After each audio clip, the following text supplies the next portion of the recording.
The world's biggest singing competition happens right there. Eurovision reaches up to 204 million viewers during the live shows. It is a week-long singing competition made up of 2 semi-finals and the grand final, and has been running for the past 68 years, with competitors from countries that are part of the European Broadcasting Union, mainly European countries with a few exceptions. As Australians, we can only experience it at 5 a.m. on the TV. We are so excited to be here to see it live and share everything that happens with you.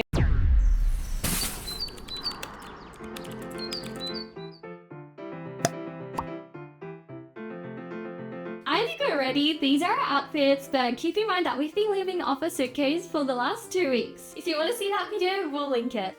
So excited though. If you watched Eurovision this year, you may realize we're still in the wrong country. Eurovision is being held in Malmö, Sweden, and we're in Copenhagen, Denmark. It is only a 35-minute train away, and turns out Malmö is quite small, so for an event like this, it was much easier to find accommodation in Copenhagen. There were a lot of people doing this, and the travel was very easy. The only issue we encountered was a lot of cancelled and delayed trains. Eurovision brings a lot of people together. 37 countries competing this year. What we didn't tell you is that we set a challenge for ourselves to meet someone from each of those countries. Well, we are super introverted, so let's see how many we can actually get. Let's just tick off the first country, Australia. That's where we're from.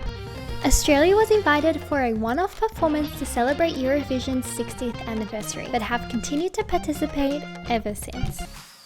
What I didn't realize watching at home was how many events there are surrounding Eurovision. It's not just about the concert. This year there was the live stage where there were performers, and they also broadcasted the show, a Eurovision road, and a festival village. All so cool to experience. And all of them are open to the public and completely free. We're entering the Eurovision village, and the park in Malmö just by itself is already so lovely. See the flag, but do you want to say where you're from? It's Poland. And who are you cheering for today? Is it Poland? Yes, well, tonight, the first semi-final of Poland, of course, Poland. Poland may not have won Eurovision yet, but they were the first country to win the Junior Eurovision twice in a row. So what kind of activities did we get up to? Well, there were performances, we let this yoga vogue dance, which was really fun, and even did our own stage dive. Hey, what's your name? Helen, And what country are you from? UK. The UK has won before, but most interestingly, it has come in the second spot, a record of 16 times. What country are you supporting? Ireland. Have fun tonight. How sweet! He even gave us friendship bracelets. So cute. Even this roller skating is completely free, including the skate rentals. I know I keep repeating myself, but it was just so unexpected and cool. I'm here with... My name's Ali. Abraham. Justin. And what country are you from? From the US. I love Italy. I'm a fan of Belgium this year. Oh, let's see what happens. And what country do you want to win? The Netherlands. Unfortunately, just days later, the Netherlands were disqualified. The investigation is still ongoing at the time of editing this. And even previous Eurovision participants did full-on shows. This one was Go A from Ukraine. Everyone is so kind and sweet here. Friendly atmosphere and everyone's so much fun. Getting tickets to the actual Eurovision shows were really hard, like almost Taylor Swift level hard. So we're only here for the semi-final one. But what I learned from this experience, and recommend you do as well, is stay the extra days and enjoy the festivities, no matter what day you're actually seeing the concert. Finally, it's time! When they say get here at least 2 hours before, they mean it, because this queue is huge.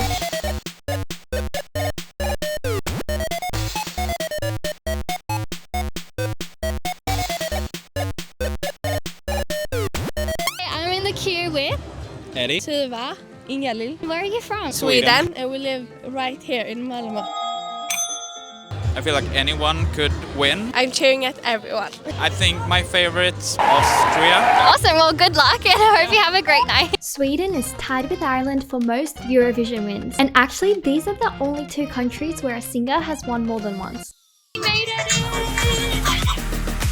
Before we go any further, let's address the controversies around Eurovision 2024. Firstly, they banned all non-competing flags. Secondly, there were calls to exclude Israel, similar to Russia's exclusion. The EBU claims it's all based on technicalities, but regardless, their actions are political. I'll link to more detailed articles in the description. I understand why some chose to boycott. So why did we still go and post about it? Despite the organizers' issues, the Eurovision community was fantastic and welcoming. In the festival village, many people carried Palestinian flags and the support was immense. Performers and journalists took their own stands, and the crowd in the second semi-final showed their disapproval by booing at a certain performance. I think it's crucial to have spaces like this where people from around the world come together. Isolation makes it easier for those in power to manipulate us with fear. When we're together, we see we're all human. But if anyone wants to create a truly inclusive international event, please do. I'd much rather support that. I think we're ready to go in and find our seats. Which, like I said, it was hard to buy tickets, so they're all the way at the back, but the view is still so amazing. And even before Eurovision starts, there are already pre-performances. We're just enjoying being there when, out of nowhere, this happens. Cassie, are we the luckiest people ever? Someone came up to us with better seats. Yeah, whatever seats you get are gonna be good, but I'm excited to see these new seats.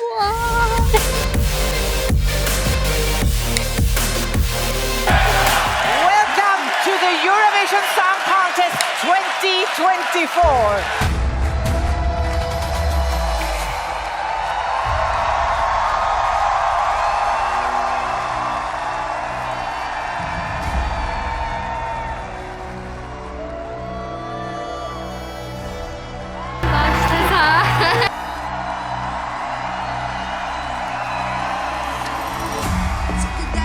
Into my eyes, yeah, the eyes of the lioness.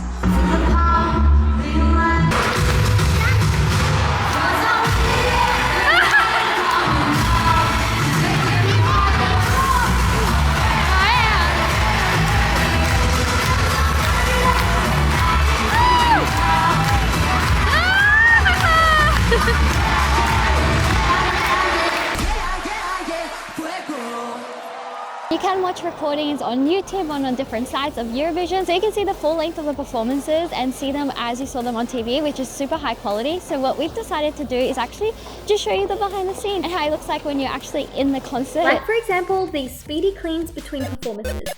I really like the huge camera with the big crane, and you can see how they operate it. It's two people at the bottom and they have to run around in circles when they want to turn around the camera.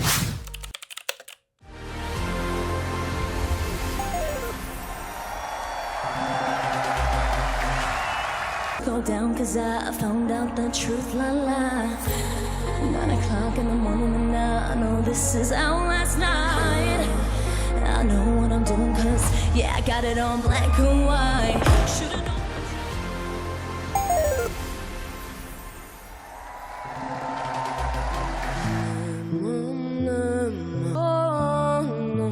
Oh, yes.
performances are obviously made to look best on TV because that's where most people watch, but being there feels absolutely amazing and you feel all the special effects and you also feel the energy of the crowd and it's just so much fun. So if you can go, I would definitely recommend.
From Croatia, and of course I support Croatia.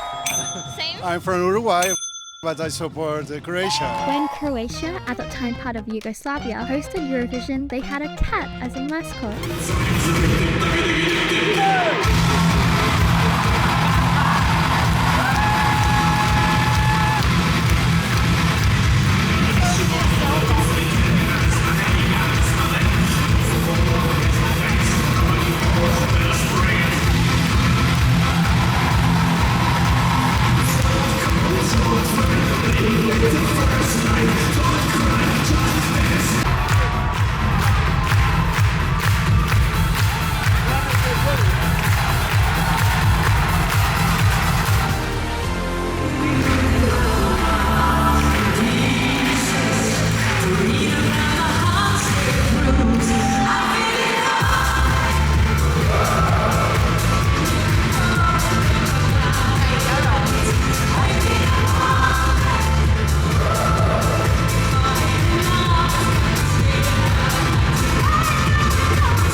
And if you happen to see this performance on TV, you may have wondered what he was actually wearing.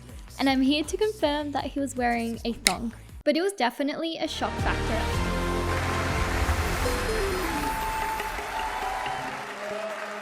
Listen your voice inside your heart, right in the middle. Open your mind just like a door, right in the middle.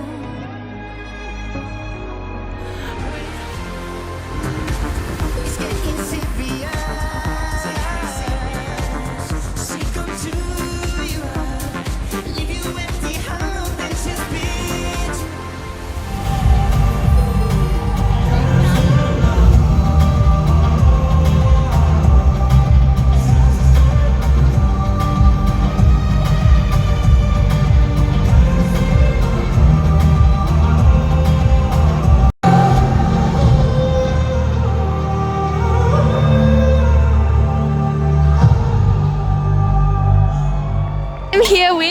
Saul. And what country are you from? I'm from Spain. My favorite presentation was Croatia and Ireland. Spain is the first country that has ranked in every single possible position at a Eurovision Grand Final.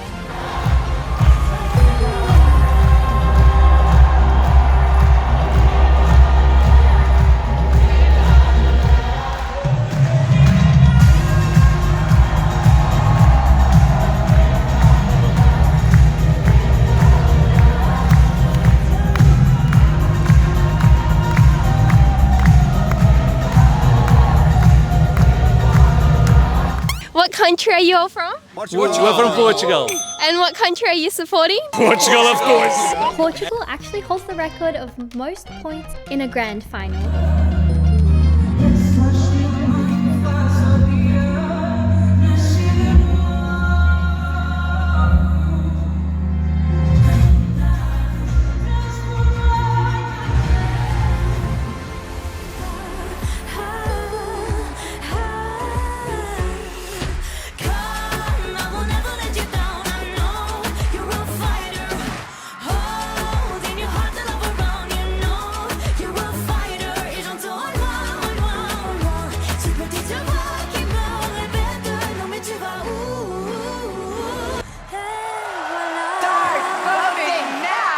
Out of all the performances you've just seen, only 10 will qualify to the grand final. And it's the public that decides. Anyone can cast a vote, but it just can't be for your own country. As the voting is happening live, there were so many performances, videos, the hosts were talking, and it was all very exciting. 3, 2, 1. What I didn't expect is that the performers were sitting behind the stage the whole time. They opened up the stage screen and we were shocked. Seeing who the finalists are is so much fun, although I felt a little bad too. Because what they don't focus on TV is how everyone who gets through leaves their spot. So it starts to become really empty until we have only those who didn't make it. But it is a competition, so that's how it goes. Overall, this night was unforgettable. Well, that was part of our 2-week trip around the happiest region in the world. We've just landed and we have 264 hours to explore Scandinavia. Starting now.